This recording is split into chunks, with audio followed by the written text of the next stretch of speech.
Hi, everybody, and welcome to our video cast on getting a little deeper in evolution. I wasn't really sure what to title this, so I just called it Change in Allele Frequencies. And so we've kind of discussed evolution as the idea of descent with modification, but we're going to start getting a little more technical and look at the genetics, really, of evolution. So I found this picture a while ago, and beavers, chew down trees, and this beaver is all upset because this beaver has evolved a chainsaw as its hand. Though this is quite funny, it's not evolutionarily correct.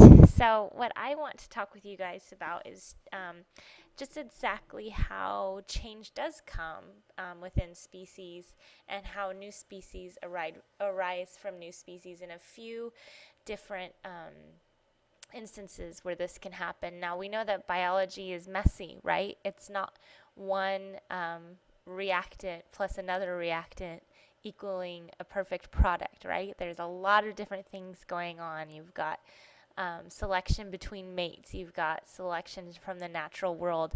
You have natural disasters. You have a ton of things that are putting pressure on the living things on this earth. And their ability to survive is their ability to adapt. So, one thing that we need to make sure that we are clear on is that evolution does not happen to individuals.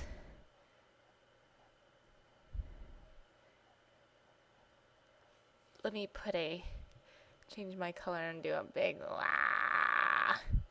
No, an individual cannot evolve. If I wanted to evolve, if I tried really, really, really, really hard, I couldn't. And that's kind of a bummer because I think it would be really cool to fly. But what does evolve is populations.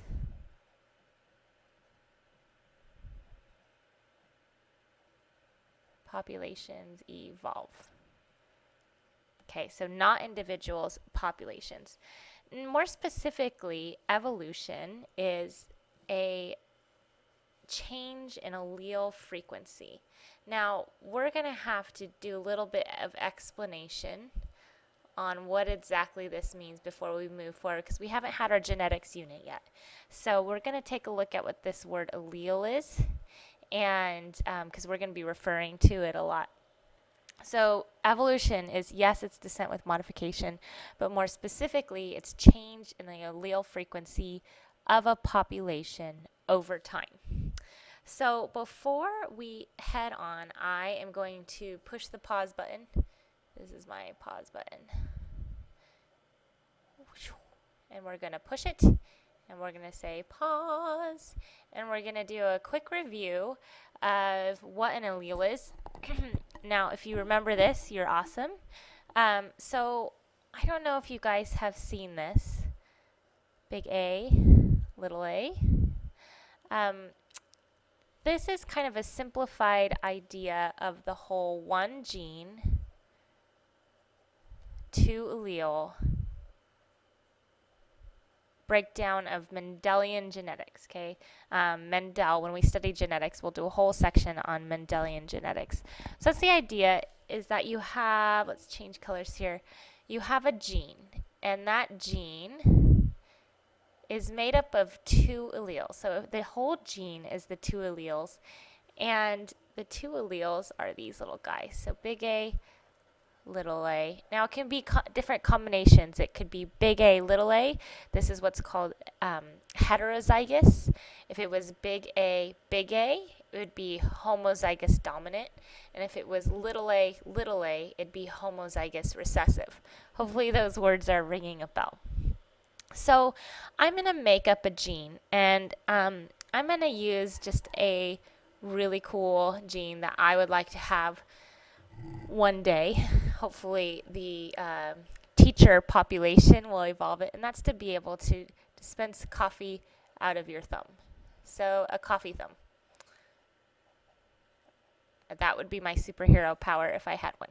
So let's say that this is our gene, the coffee thumb, And we have a bunch of different alleles. Now, the coffee thumb is a recessive allele. Now, remember the big ones, the capital letters represent a dominant allele, which a dominant allele, if present, is always expressed, and a recessive allele cannot be expressed if there's a dominant allele present. So if I had this gene, these specific alleles for the coffee thumb, would I have a coffee thumb? No, I would not, because I have that dominant gene if the coffee thumb was recessive. Okay, recessive. Bummer, I wish it was dominant. So let's take a look at exactly what an allele frequency is. An allele frequency is just the idea of how often these individual alleles are frequent in a population. So if we take our allele frequency,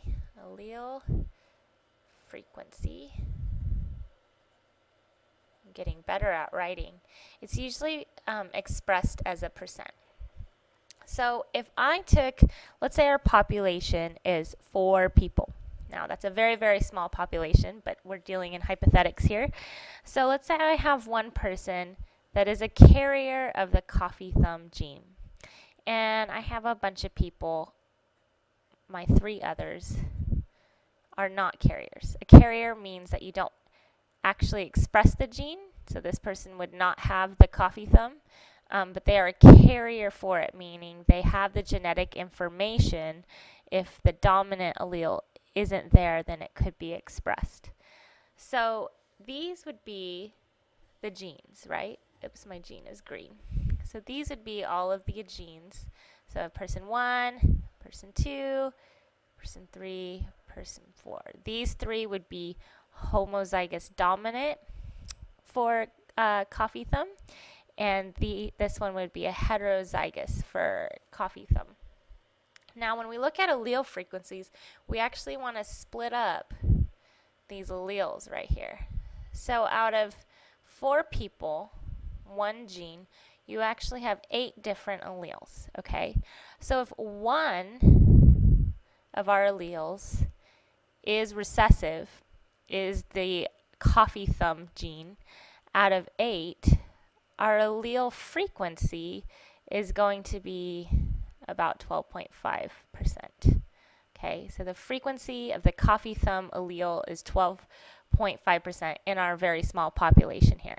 Now, one thing to always remember is that if you add up all of the allele frequencies in a population, it always must equal 1. That's a very important thing for you to write down. So if you add up every single frequency of an allele on the population, it's always going to add up to 1. Okay?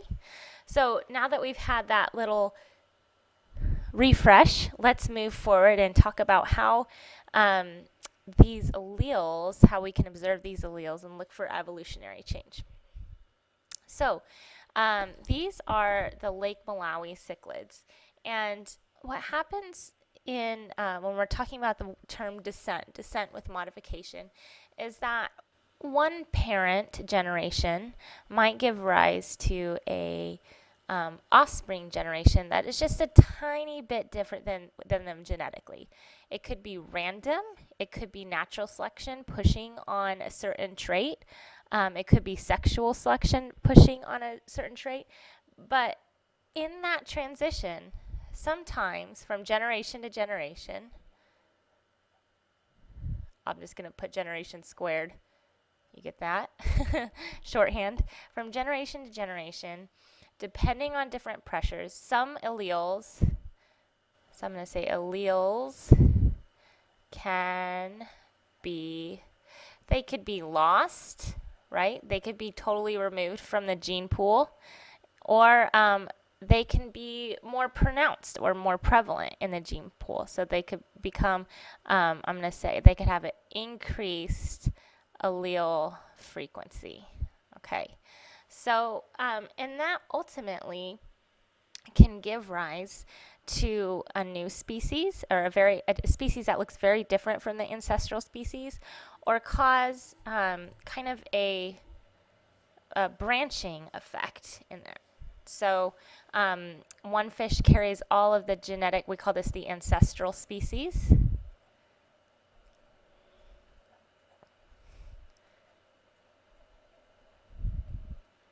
And they would carry all the genetic information needed to make all of these different species. And basically, it's different pressures acting upon those very alleles, removing them, adding them, selecting for them to create these new species or these new variations of this species.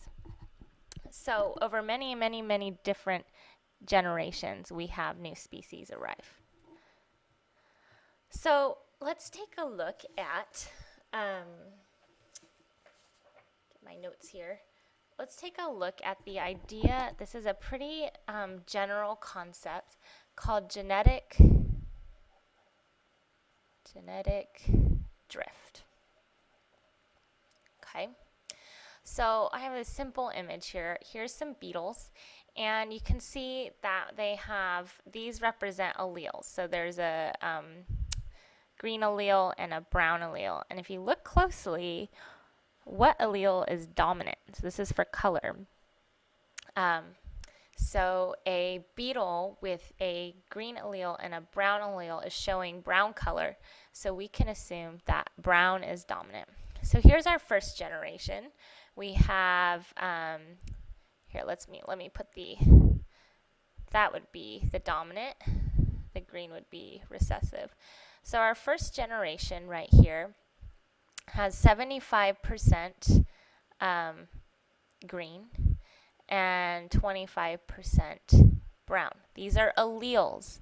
These aren't actually the number of species showing that phenotype. Now remember, the phenotype is the physical representation of the gene, and the genotype would be the genetic representation of the gene, which would be its alleles. Okay, so these would be its genotype, would be its genetic makeup, and its phenotype would be whether it's green or brown. Okay, so if this was a phenotypic ratio, it'd be 50% brown, right, and 50% green. But since we're looking at genotypes, we're about 75% of the genes are for the recessive allele, and 25% are for the dominant allele, which is brown. So a genetic drift is simply just a change in the allele frequency in a population over time. And usually it's due to chance events, okay? So let me write this out. So genetic drift is due to chance events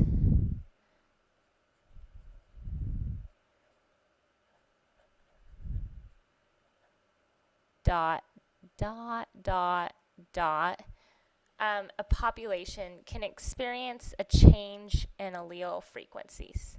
So I'm going to say change, I'm going to abbreviate here, feel free to write it out, in allele frequencies. Okay, so we notice here that our percentages of these different alleles just change slightly, and that's all genetic drift is. And genetic drift is typically random. When we're talking about genetic drift, it's random, okay? So let's take a look at some types of genetic drift, okay? Change in allele frequency. One type that's pretty interesting to look at is called the bottleneck effect. So it's the bottleneck. And this is illustrated by its name. So if we have an original population with all of these different genes, right, all of these different alleles, we can call all these different colors alleles. So we've got red and purple and yellow and blue and green. And usually a bottleneck is caused by a catastrophic reduction in population. So something really bad happens, like a giant volcano or climate change or something like a disease happens and reduces the population just to a few survivors, okay? So this can be by chance, or this could be because they have specific genetic predisposition to survive, whatever that was. That would be more natural selection. And these survivors are the ones that are carrying the genetic information to the new population, okay? So notice only the yellow and the blue survive. So they are basically the genetic raw material to repopulate the bottle, right? So we can only have red and blue from that bottle. So this is the definition of a bottleneck is when genetic drift, right, change in allele frequencies, dramatically reduces because of the population size. So the population size becomes dramatically reduced, and that also reduces the number of alleles or the variety of alleles that are available for repopulation. Okay, I have another picture to illustrate this. So here are, I just thought this picture was funny actually, so I put it in. So here are a bunch of, looks like boars, and it shows up here in this weird whirlpool of a place that is coming down a wine bottle with a yellow arrow. Notice that they have variation within their population. So we have big B, we have little b, and we have combinations of these, right? So we have homozygous dominant, and we have heterozygous, and we also have homozygous recessive. So we have all of these within the population, okay? So we have a nice genetic diversity. Let's say something happens to this population of boars, like they fall into a giant whirlpool, like the whole population, and only 2 survive. And those random 2 that survive happen to be randomly homozygous recessive. So since the only 2 that survive, these are going to be our breeding pair, right? The only 2 that survive, they only carry the recessive trait. So the dominant allele for whatever gene that is lost forever.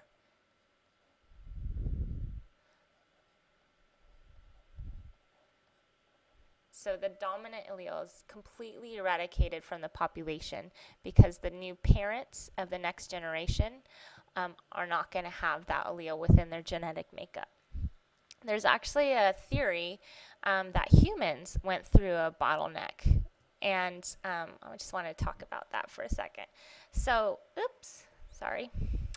So 70,000 years ago, that's shorthand, 70,000 years ago, there's this theory that, well, we know that this crazy event happened. It's called the Toba catastrophe. Okay, so Toba was a volcano. It was a crazy, huge, giant volcano that created a huge caldera in North Sumatra, which is right here, about 70,000 years ago. Okay, so it's about right there, and there it is. So it's right at that spot. 70,000 years ago, this giant super volcano eruption happened. And when a volcano erupts, one that big, it can actually change the composition of the atmosphere for a small amount of time. And it can also reduce the amount of light that hits the surface of the Earth, which can actually kick the Earth into a really dramatic climate change event like an ice age. Okay, so what happens is this giant volcano, it's called the Toba catastrophe theory. So Toba is the name of the volcano, and obviously it was a catastrophe. It caused major environmental change, and it's thought that the human population was reduced down to only 15,000 humans. Only 15,000 humans in the whole world. That's like half the size of Paso. So we're talking very, very small. And there's some evidence against this, and there's also evidence for this. That's why it's a theory. So the evidence for it is basically that, well, there's fossil evidence, and there's also evidence of this really intense climate change after the Toba catastrophe. But also, as humans, we're not very diverse. Our Y chromosomes are they're not genetically identical, obviously, but they're really, really similar. But genetically, humans, we don't have a lot of diversity within specific parts of our DNA. Okay, so we have this limited genetic variation. And that is thought because our population was once reduced down to 15,000 humans. And those humans were in the southern India region that survived, and then this kind of Central Eastern Africa region that survived. So there is this theory that humans went through a bottleneck 70,000 years ago. And also, more recently, in the 14th century,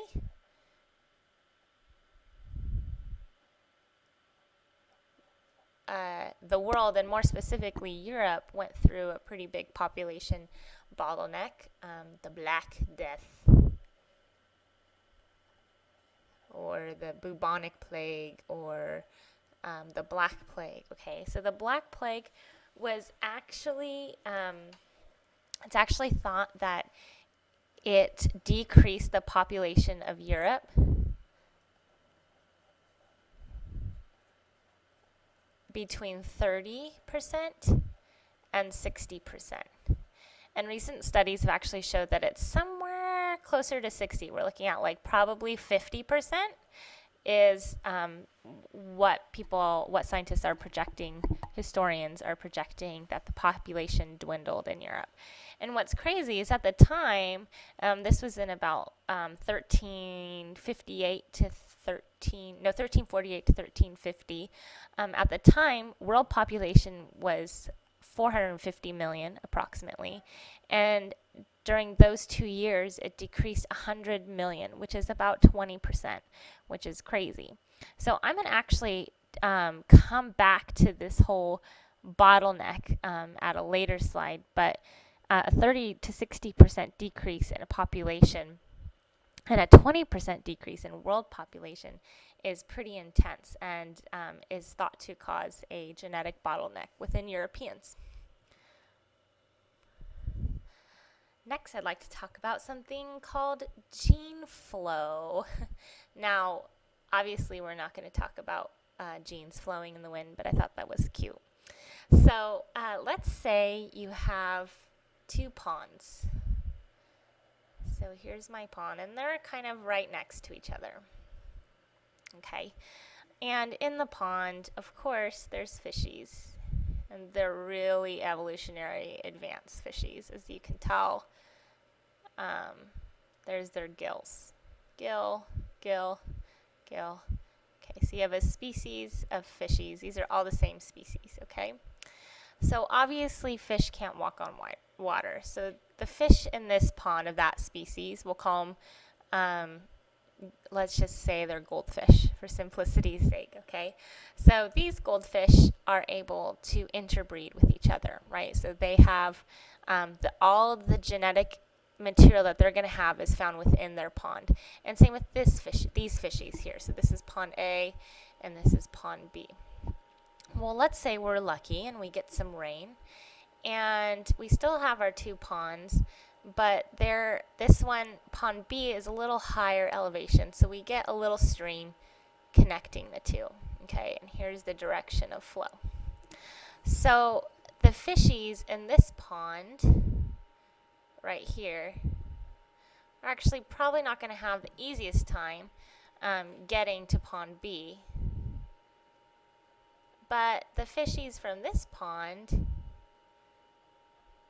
are able to move downstream, and they are able to introduce their genetic information into pond A.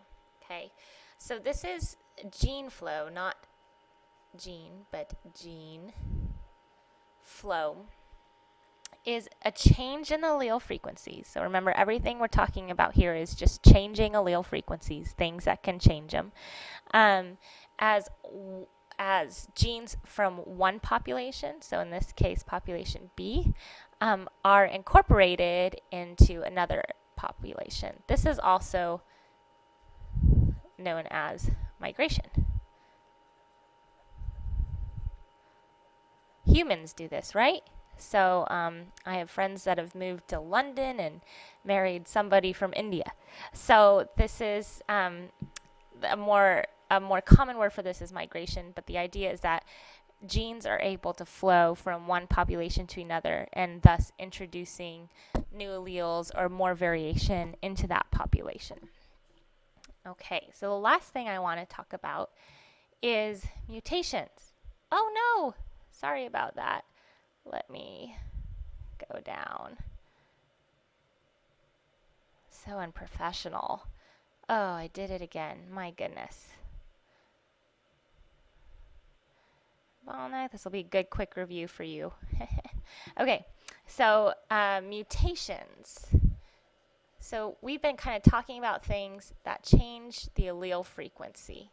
And mutations are really, really, really important to understand. One, it's really important to understand that they're completely random, right? And when we talk about mutations, we're actually talking about random changes to our genetic code. So all of a sudden, this is this would be really cool, but it's probably very unlikely. But a rabbit's genes that tell its fur to be maybe calico or white all of a sudden mutate and now he has tiger stripes. That would be a very impossible mutation, but that's just my example. But if they had tiger striped bunnies, I would definitely buy them. I think they're awesome. Even though I think bunnies would be challenging to have as a pet, probably because they run away from you and all. Anyway, so a mutation is a random change to the DNA. And what does this do? How does this change our allele frequency? Well, it changes our allele frequency because it's actually introducing new genetic material. So it's introducing new alleles into the population. So it introduces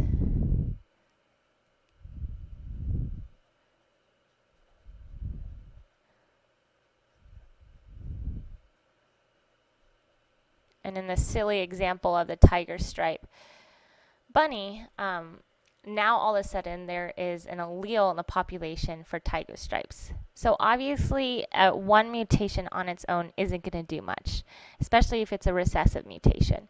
So this bunny has tiger stripes.